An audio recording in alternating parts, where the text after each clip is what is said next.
Welcome back to Inbound Unbound. I'm Michaela Phillips, joined here today by Holly Jobe, our COO. Thank you for joining us, Holly. Of course, of course. And today we're going to be discussing the first 90 days of inbound. Okay. And what that entails, some misconceptions with it, what that looks like. So Yeah. I know you've been on the pod before. Do you want to do a quick introduction for Sure. folks who tune in occasionally? Sure. I am Holly Jobe, COO and one of the partners at Protocol ED. My background here, I started in a writing role and then now I'm in operations. So in terms of the first 90 days of inbounds, that is very familiar to me. That is something that I've seen kind of from all angles of the business throughout the years. So I'm really excited to dig in. Yeah, absolutely. I was excited to talk to you about it specifically because you've seen it from the operations level, you've seen it from the strategist level, and you've seen it from the specialist level. So yeah, it'll be fun. Woo! All right, we can jump right in. I would say that oftentimes we notice inbound clients want results straight away. I mean, they just spent an investment on getting their marketing up and running, getting things going. It's natural to want to see that payoff as soon as possible. Of course.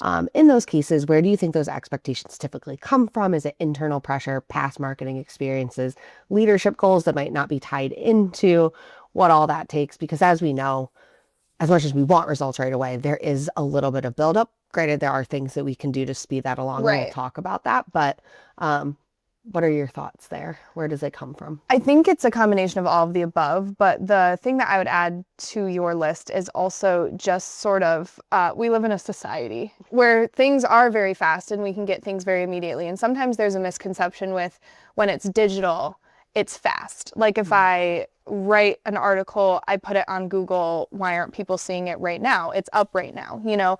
So there are also just misconceptions of, digital does not equal fast. There's still time that it takes, as you mentioned. And I do think sometimes that it can be what feeds into a leadership disconnect.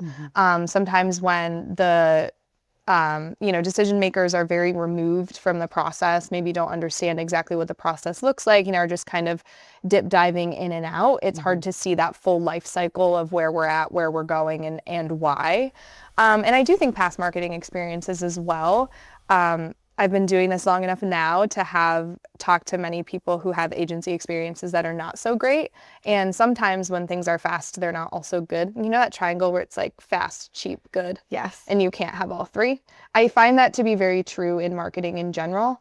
And so I think it's important to remember that if something was done very quickly in the past, there's a really good chance that it wasn't performing. It was just feeling like progress is being made because there was a lot of busyness. Right. I think we're seeing that more and more with AI. People can cheaply and quickly, cheaply word, we're going with it. It is cheaply and quickly turn around content. Right. But what we've seen from even some of the tests that we've done internally for our own PAD marketing and things like that, it doesn't always perform as well.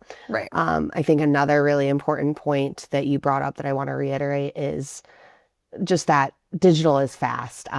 In the industries that we're working with B2B and manufacturing, it's unlikely. Yeah. I'm not going to say never. It's unlikely for something that we produce to go viral. Right. But I think we're constantly seeing things go viral every day because that's how our algorithms are fed and that's what we're presented with. So I understand that kind of itch. Well, like, it's digital, it's fast. There's so much content out there. Why is it not performing? Yes. Knowing the space that you're in, it can only go so viral, even if it were to. Right. And I think also the end results of inbound are so promising and so real and basically guaranteed when you're doing it right, that it's natural to kind of want that now. Like I know when I'm doing like a project for my house, we're putting a patio in this year. And when I was planning this, I'm like, first we'll do this phase and that'll be good. And then we'll do this phase. But as soon as like we're into phase one, I'm like, and then we're going to do this and we're going to, because I just want it done now. I just want to be able to enjoy it right now. And I think it's a very natural human instinct to be really excited about what the end goal is and just want to be there. Yep. And especially when it's something that you feel as though there is a degree of control over, it feels like, why can't I just be there right now? Type of a thing. Absolutely. I think too, that ties into like, especially as we start doing marketing activities, oh, let's try this. Like it's similar to your home project. Yes.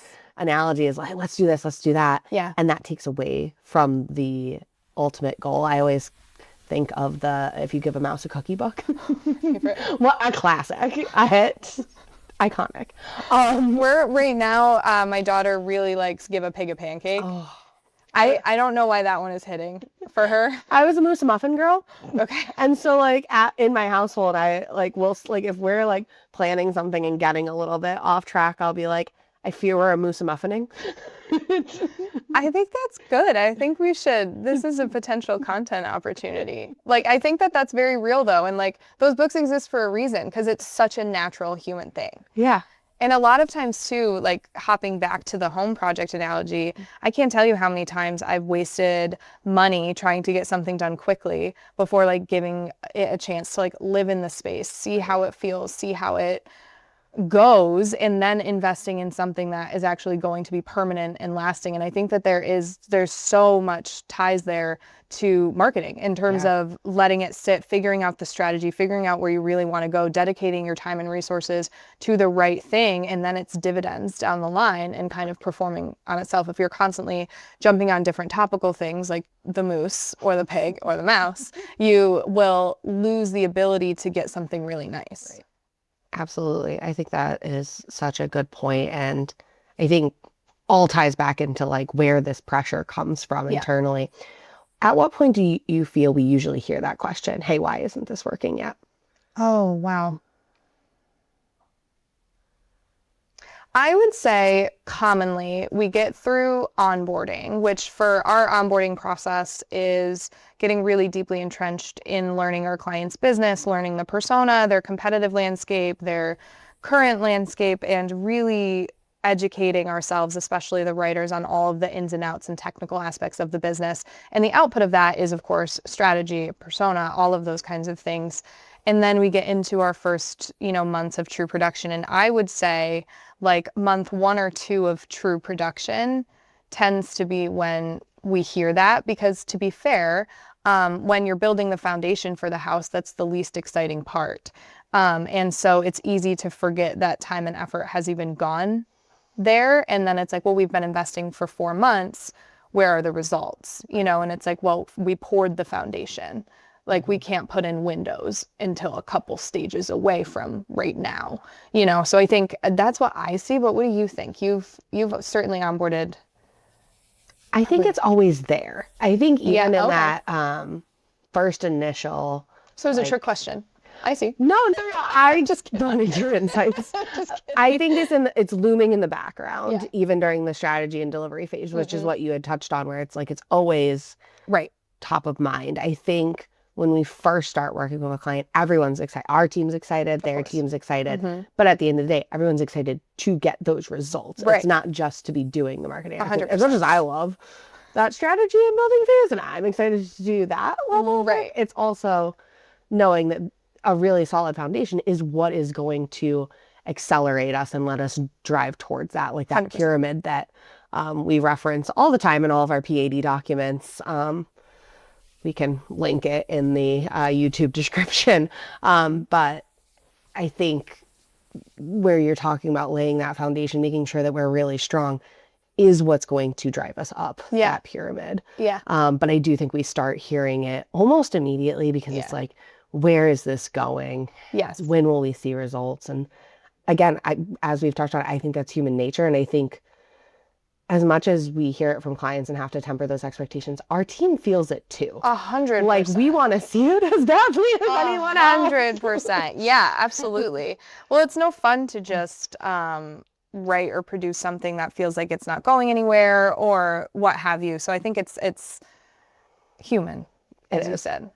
And what are we but little mooses and pigs and mice and mices?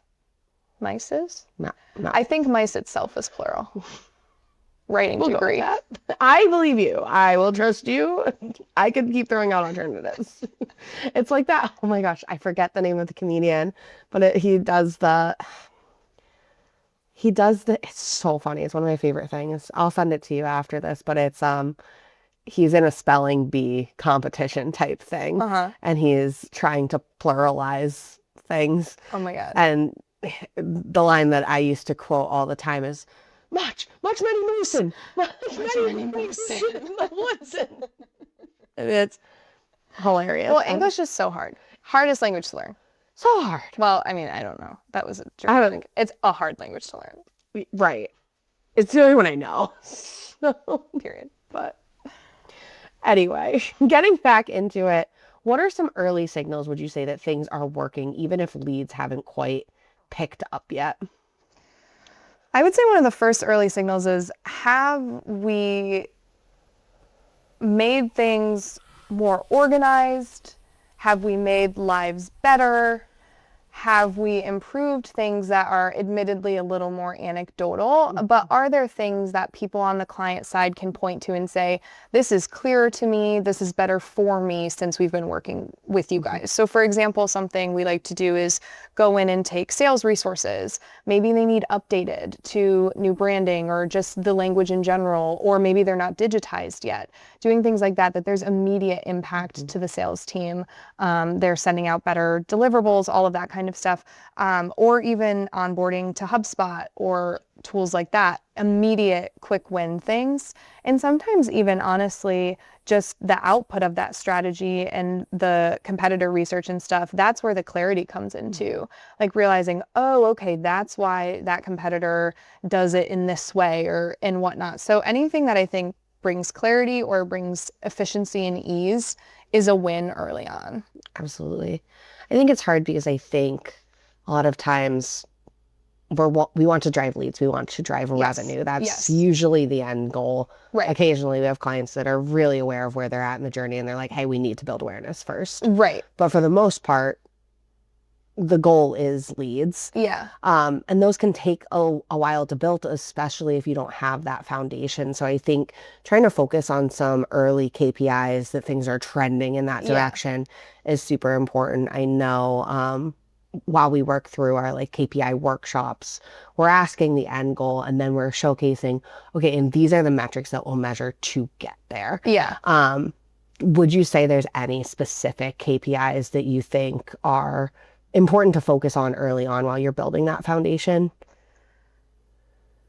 I think website health is a big one. And obviously that's tricky. And I'm saying that with a big grain of salt, because as we know, if you make major website changes, sometimes your health will drop before it gets better. But that is something that you can fairly immediately, sometimes depending on the scope, see. And I actually think, depending on your business, your starting line, your goals, sometimes even paid media can be its own set of KPIs and a place to explore early on. Again, that's very dependent on the quality of the website that you're then sending people from the campaigns to. Like, there's a lot of asterisks with these things, right? But I think it's almost about magnifying KPIs to specific areas. Like then it's like, okay, we're looking at the website KPIs, we're looking at paid KPIs versus the broader ones that we get into later. And then certainly awareness is one of the first things to look at, like visibility in search, where traffic is coming from, that traffic composition. We know that organic traffic is still gold. That's where that type of traffic is associated with the highest quality leads. Always has been, hasn't really been changing. So also seeing that organic composition rise, even if the numbers aren't going gangbusters yet, is the composition shifting from bot traffic, direct traffic, referral traffic into that more organic. So I know that I was a little bit all over the place there, but it is so dependent on your starting line. Yep. No, I think that was perfect. The only thing that I would add would be also in terms of the website health and that organic traffic. One of the reasons we know that organic traffic is gold is because it's usually higher engagement. Yes. Longer time on page, higher conversions related to that. So I think that's another metric for sure to look at over time. But other than that, I think that you nailed it with what we're looking at. And again, it's not one size fits all. Right. That's why our onboarding is so customized to the client and where they're at. Yeah. And I think sometimes too, we forget how much good inbound, which is what that's the methodology we're trying to work within, is really a partnership between marketing, sales, and service. And when we're able to work with the sales team early too, that unlocks different capabilities like going through old lists and developing campaigns to see if there's any dusty leads we can shake loose. Things like that where maybe we're not necessarily generating net new leads yet because that can take some time, but what can we work within the systems that you already have to apply our methodologies to and optimize? And I think sometimes that falls by the wayside with the focus being marketing, which is the core of what we do, but there are so many sales and service areas that could have that methodology applied and improve almost immediately sometimes. Yeah, absolutely. I think looking at the quick wins and where does it make sense from your company's standpoint to apply those is always something that we try to do during the first 90 days, because so much of it is that heavy strategy, heavy building blocks. It's like, what can we do that could quickly improve life? Right. 100%. For your team 100%. and for your prospects. Exactly. And sometimes existing customers too, for cross-sell, upsell opportunities, for even just increasing word of mouth referral. Absolutely. Yeah. Great point. Thank you so much. All right, let's take a look at month 1. We've talked a lot about how that's foundation and discovery. What would you say the most important things are happening in month 1 that sets everything else up? I know we've talked about audits and strategies and reports. If someone could only do one of those things from a bandwidth perspective, what would you say is the most important thing? So month 1 as in like the very first month, like just getting started with onboarding, not production. Okay.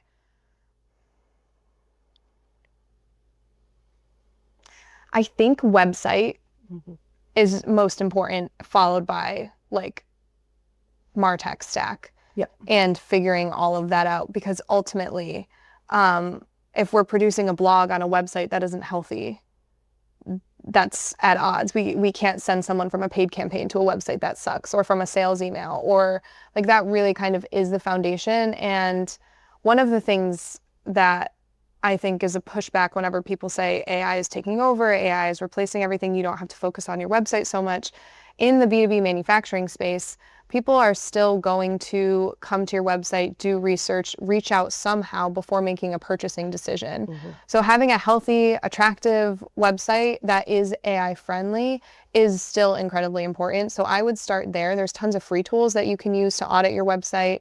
There's tons of platforms that you could move your website to make it more editing friendly if you're an in-house team that's not working with an agency. And then, as I mentioned, making sure that, you know, your CRM, your reporting software is in place, because you don't want to miss out on quality data that can inform that initial strategy too. So that's kind of step 1 is almost like an inspection of your current system. Yeah, the system.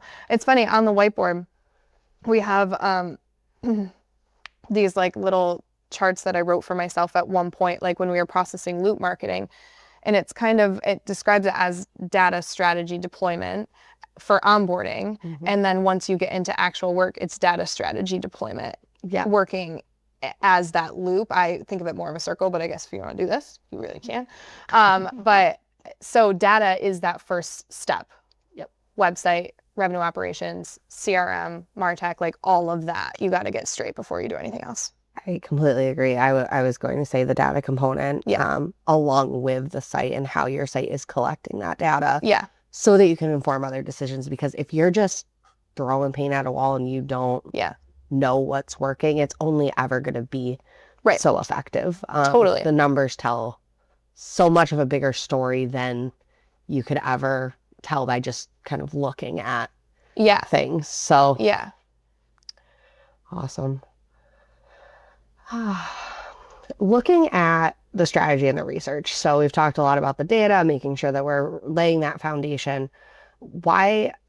I feel like we've kind of breezed over this mostly because we've talked about it in so many other things, but why is that so important for before content production? So I think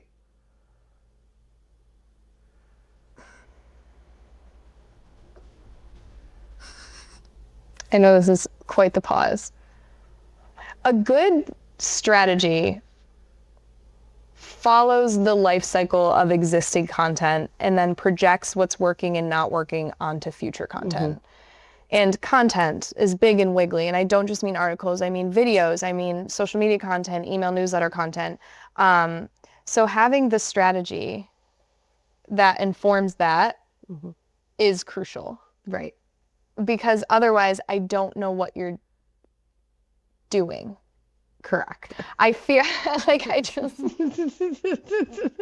I fear it's not a strategy if it's just a collection of content ideas versus like database content recommendations and analysis. Yeah. It will never be. Garbage? No. It felt like garbage. I felt like I waited so long and then I gave you garbage. No, I felt like I had to be like, that is correct, because you were looking like you were unsure. And I was like, no, like, you're cooking. Like, keep going. You got it. You got it. Okay. It is coming through. I think that's so accurate. I think it also allows you to make sure you're being intentional about the content that you're producing and how that will be received by your audience. 100%. And then using the data to confirm what we think we know about the audience, because we always say, as we're building out our brand guides and persona documents, that they're living, breathing documents. So as we learn more, as the data shows more, we're going to lean into that in the strategies. And that's why our reporting, it's like our content is driven by that foundation layer of what we know. And then our reports are another component of that where it's testing that strategy and making sure that the content is working the way that we think it's going to work. Yes. And I think that all ties together, and there's so much of that in that foundation phase, because there needs to be for it to work long term. Right. Simply. Well, I think it goes into a lot of words in our space are very co-opted, watered down, and then mass marketed, and so far away from what we believe to be the intended product or philosophy behind them. And strategy is one of them. Like, there's so many strategies that can't answer why this decision or recommendation is being made with like data-based or research-based reasons. And it just feels like throwing darts at a wall and feels more like a roadmap. And those are separate things. Like, a strategy is not just like, these are the actions, these are the tasks, these are the deliverables. The strategy is, here's why, here's what we researched, here's the numbers, here's the data. And you, like you said, that's driven by reports, it's driven by the technology itself. And so I think that gets so confused. Yes, I would agree. I think that there is just a lot of like wanting to go fast and wanting to see the results, and at what cost. Right. And I think that goes back to like maybe past marketing experiences or whatever. And I'm not saying like PAD does it the best, no one else does it like us, like, but I know that there are very real examples of agencies that are doing things that are not above board or are not doing as right by their clients as we believe they should, right? Like, that's just simply happening. And I think that that's an example of that, right? Like, it's not a strategy to say like, we're going to like run a paid campaign. Right. It's not a strategy to say we're going to write 5 blog posts and do an email. Like, that's not a strategy. So I think that just has to come first. Right. There's no other. It's a hard question to answer. Yeah. Because I think I'm doing a horrible job at it. I don't think you're you being are. very patient with me, which is kind. No, I think it is truly a hard question to answer, because it is so baked into how we do things that like to break it out is difficult. Right.